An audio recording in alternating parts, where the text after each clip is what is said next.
आज इतना प्रधानमंत्री आवास बन रहा है पूरे छत्तीसगढ़ के अंदर में कि राजमिस्त्री नहीं मिल रहे हैं, सेंटरिंग प्लेट का अभाव हो गया है। पिछले 5 साल में जो 18 लाख लोग, गरीब लोग वंचित हो गए थे प्रधानमंत्री आवास से, वो सब का सैंक्शन हो गया है। लगातार हम लोग गृह प्रवेश भी करा रहे हैं। बिलासपुर में प्रधानमंत्री जी आए थे, श्री नरेंद्र मोदी जी, तो 3 लाख प्रधानमंत्री आवास का एक साथ गृह प्रवेश कराए थे। अभी उसके बाद में अंबिकापुर में हमारे पंचायत मंत्री केंद्र के श्री शिवराज सिंह चौहान आए थे, तो 51,000 का गृह प्रवेश कराए थे। तो ये मकान देने का काम भी हम लोग पूरा किए हैं।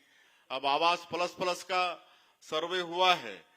आदरणीय हमारे देश के यशस्वी प्रधानमंत्री चाहते हैं कि इस देश में हर गरीब का पक्का का मकान हो, इसलिए आवास प्लस का भी सर्वे हुआ है। उसमें और छूट दिए थे कि जिसके नाम से 2 व्हीलर होगा उसको भी प्रधानमंत्री आवास देंगे, जिसके नाम से 5 एकड़ सिंचित जमीन होगा उसको भी प्रधानमंत्री आवास देंगे, जिसके नाम से 2.5 एकड़ सिंचित जमीन होगा उसको भी देंगे, और जिसकी 15,000 मासिक आय है उसको भी प्रधानमंत्री आवास देंगे। तो आप सब लोग सर्वे कराए होंगे। आने वाले समय में निश्चित रूप से आवास प्लस में भी मकान बनेगा। किसानों का वादा भी पूरा किए हैं। 2 साल 3100 रुपया प्रति क्विंटल धान का कीमत भी दे रहे हैं, 21 क्विंटल प्रति एकड़ भी खरीदे हैं। 2 साल का बकाया बोनस भी दिए। तेंदुपत्ता का दाम 5,500 मानक बोरा कर दिए हैं। अभी चरण पादुका योजना फिर शुरू किए हैं। 15 साल जब हम लोगों की सरकार थी, डॉक्टर रमन सिंह मुख्यमंत्री थे, तो उस समय चरण पादुका देते थे। कहे कि गांव में कई लोगों के पास जूता चप्पल भी नहीं होते हैं और तेंदुपत्ता के लिए जंगल झाड़ जाना पड़ता है, कांटा खूंटी गड़ता है, कई बार बीमार गैंग्रीन वगैरह हो जाता है, पैर तक काटने की नौबत आई है। तो ये सब को देखते हुए हमारे तत्कालीन मुख्यमंत्री रमन सिंह जी चरण पादुका योजना शुरू किए थे, जो बीच में बंद हो गया था। अभी फिर से उसको शुरू कर रहे हैं। तब मोदी की गारंटी का काम हम लोग पूरा कर रहे हैं। 5,60,000 से ज्यादा जो कृषि भूमिहीन मजदूर हैं उनको 10-10 हजार रुपया इस साल पंचायत चुनाव के पहले दिए हैं। अभी हम लोग का एक वादा था कि हम अपने पंचायत के लोगों को बैंक जाने नहीं देंगे, उनको उनके पंचायत में ही बैंक मुहैया कराएंगे। और आप लोगों को बताते हुए मुझे हर्ष हो रहा है कि हम लोग अटल डिजिटल सेवा केंद्र शुरू कर रहे हैं। अभी 1460 पंचायत में शुरुआती में शुरू किए हैं। 146 विकास खंड है पूरे प्रदेश में, तो हर विकास खंड का 10-10 पंचायत चयन करके पंचायत भवन में ही अटल डिजिटल सेवा केंद्र शुरू किए हैं। वहीं पर आप लोगों को पैसा मिल जाएगा, आप लोग वहां पैसा जमा भी कर पाएंगे।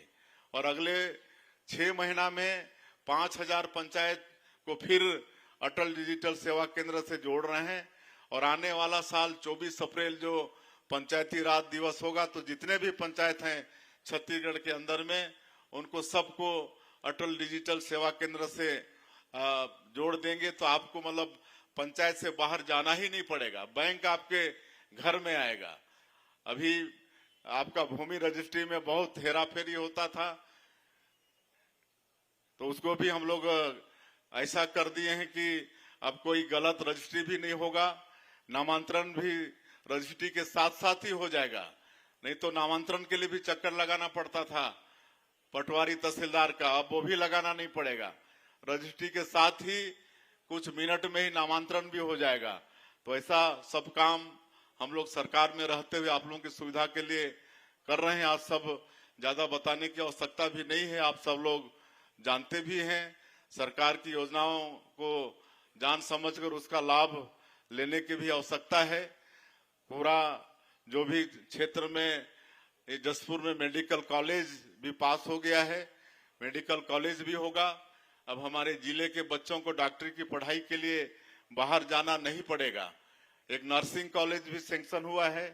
अभी 50 बेड का मातृ शिशु अस्पताल हम लोग गिना बाहर में भूमि पूजन हम पिछले बार आए थे तो शुरू किए हैं, वो बनके तैयार होगा। तो यही जसपुर जिले के अंतर्गत हमारी जो माताएं हैं, विशेषकर गर्भवती माताएं और जो शिशु हैं, छोटे बच्चे हैं, उनके लिए अच्छा अस्पताल मिलेगा, फिजियोथेरेपी का अस्पताल, मतलब कॉलेज, फिजियोथेरेपी का कॉलेज, हॉर्टिकल्चर का कॉलेज, ये सारा पास है। 200 बेड का अस्पताल पास है, उसका टेंडर भी हो गया है। तो आप लोग मुख्यमंत्री बनाए हैं तो इस सब क्षेत्र के विकास के लिए ये सब कर रहे हैं। बहुत सारा काम है, आने वाले 1 साल 1.5 साल में दिखेगा। पूरे जिला के अंतर्गत खेल परिसर, स्टेडियम, ये सब बड़ा बड़ा काम भी हो रहा है। रेल लाइन का भी काफी, एक तो नेशनल हाईवे के साथ साथ भारतमाला योजना, उसका काम तेजी से चल रहा है। साथ साथ रेल के लिए भी हम स्पेशल प्रधानमंत्री जी से आग्रह करके आए हैं, उसका भी फाइनल सर्वे हो रहा है। तो रेल भी हम लोगों का आपका हाटी तक तो आ ही रहा है, कोरबा हाटी होते हुए लोहरदगा तक रेल लाइन भी आने वाले समय में जुड़ेगा। हम आने वाले समय में जसपुर में 2 बड़ी सिंचाई परियोजना भी बनवा रहे हैं। वो 5-5, 700 करोड़ से ऊपर का योजना होगा, तो उससे हमारा जिला के खेतों में पानी पहुंचेगा। तो सारा विकास का काम भी आने वाले समय में सब होने वाला है। आप सभी लोगों का आशीर्वाद, मार्गदर्शन हम लोगों को मिलता रहे। आप लोगों ने विकास की जिम्मेदारी सौंपी है, तो निश्चित रूप से छत्तीसगढ़ के साथ साथ जसपुर का भी विकास करेंगे। आज आप सब लोग देख रहे हैं कि छत्तीसगढ़ बस्तर इलाका जो नक्सलवाद से ग्रसित था, वहां पर लोग जा नहीं पाते थे, हमारे अधिकारी जा नहीं पाते थे, उन्हीं का साम्राज्य रहता था। लेकिन अभी 16-17 महीने में बहुत मजबूती के साथ नक्सलवाद के साथ लड़ाई लड़ रहे हैं और ऑपरेशन हो रहे हैं, और ऑपरेशन में हम लोग को सफलता मिल रही है। हमारे सुरक्षा बल के जवानों को सफलता मिल रही है। और हमारे माननीय प्रधानमंत्री जी और माननीय गृह मंत्री जी ये ठान लिए हैं कि अगले साल 31 मार्च 2026 तक इस देश से समूल रूप से इस नक्सलवाद को समाप्त करना है। और आप सब लोग समाचारों में देखते हैं कि बड़े बड़े बसव राजू जो माओवाद का सबसे बड़ा हेड ये सब थे, जो करोड़ों करोड़ों रुपया के इनामी थे, वो सबको भी हमारे सुरक्षा बल के जवान न्यूट्रलाइज कर दिए हैं। एक तरह से नक्सलवाद का पूरा कमर ही टूट गया है। और मुझे पूरा भरोसा है कि हमारे माननीय प्रधानमंत्री जी और गृह मंत्री जी का संकल्प जो समय है उससे भी पहले पूरा होगा। उसके बाद हमारा छत्तीसगढ़ बहुत तेजी से विकास करेगा। बहुत धनी प्रदेश है हमारा छत्तीसगढ़, खनिज संपदा से भरपूर है। पूरा लोहा का तो बैला डीला पहाड़ पूरा पड़ा है, कोयला है, यहाँ पर सोना है, डायमंड है।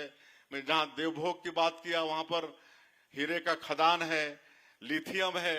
लिथियम बहुत कम मिलता है, वो हमारे कटघोरा में वो ब्लॉक का ऑक्शन भी हो गया है। यहाँ पर सैकड़ों तरह का फॉरेस्ट प्रोड्यूस है, उसका भी वैल्यू एडिशन हम लोग आने वाले समय में करने जा रहे हैं। कृषि को बहुत आगे बढ़ाने वाले हैं हम लोग। बोध घाट परियोजना और इंद्रावती और महानदी को आपस में जोड़ने का, ये दोनों परियोजना की बात हमारी हुई है। और इसके बनने से 7 लाख हेक्टेयर से ज्यादा हमारा बस्तर का एरिया सिंचित होगा। तो सारा विकास का काम कर रहे हैं हम लोग। यहाँ पर दुग्ध उत्पादन को भी बढ़ाना चाहते हैं, और इसलिए एनडीडीबी राष्ट्रीय डेयरी विकास बोर्ड से समझौता हुआ है। अभी 6 जिले को पायलट के रूप में लिए हैं, जिसमें हमारा जसपुर जिला भी है। और यहाँ पर कुछ परिवार को हम लोग सरकार की तरफ से गाय दे रहे हैं। अभी 1 जून से कोंडा गांव से हमने गाय बांटने का काम शुरू किया है, उधर बंट रहा है, इधर जसपुर जिला भी शामिल है। तो उसको एनडीडीबी वाले पूरा देख रेख, दाना पानी कैसे खिलाना पिलाना, उनका दूध का संकलन करना, इस सारा काम करने वाले हैं। आज झारखंड जैसा प्रदेश जहां पर एनडीडीबी काम कर रहा है, हमारे छत्तीसगढ़ से ज्यादा। तो साथियों, अभी आपने सुना हमारे प्रदेश के मुख्यमंत्री श्री विष्णुदेव साय जी के भाषण को। यहाँ पर मुख्यमंत्री जी ने हमें बताया कि छत्तीसगढ़ प्रदेश में कैसे जो है प्रधानमंत्री आवास के लिए यहाँ पर आप स्वयं सर्वे कर सकते हैं। साथ ही इसके लिए जो आवश्यक शर्तें हैं उसके बारे में भी हमें मंत्री जी ने बताया है। तो आप जो है स्वयं प्रधानमंत्री आवास के लिए जो है यहाँ पर सर्वे करा सकते हैं और उसका लाभ ले सकते हैं। इसके अलावा छत्तीसगढ़ में संचालित उन तमाम योजनाओं के बारे में हमें बताया जो यहाँ पर छत्तीसगढ़ प्रदेश की जनता उसका लाभ ले रहा है। ऐसे ही तमाम योजनाओं के वीडियो देखने के लिए दोस्तों चैनल को सब्सक्राइब करना बिल्कुल ना भूलें। साथ ही यह वीडियो आप छत्तीसगढ़ के किस जिले से देख रहे हैं हमें कमेंट्स करके ज़रूर बताएं।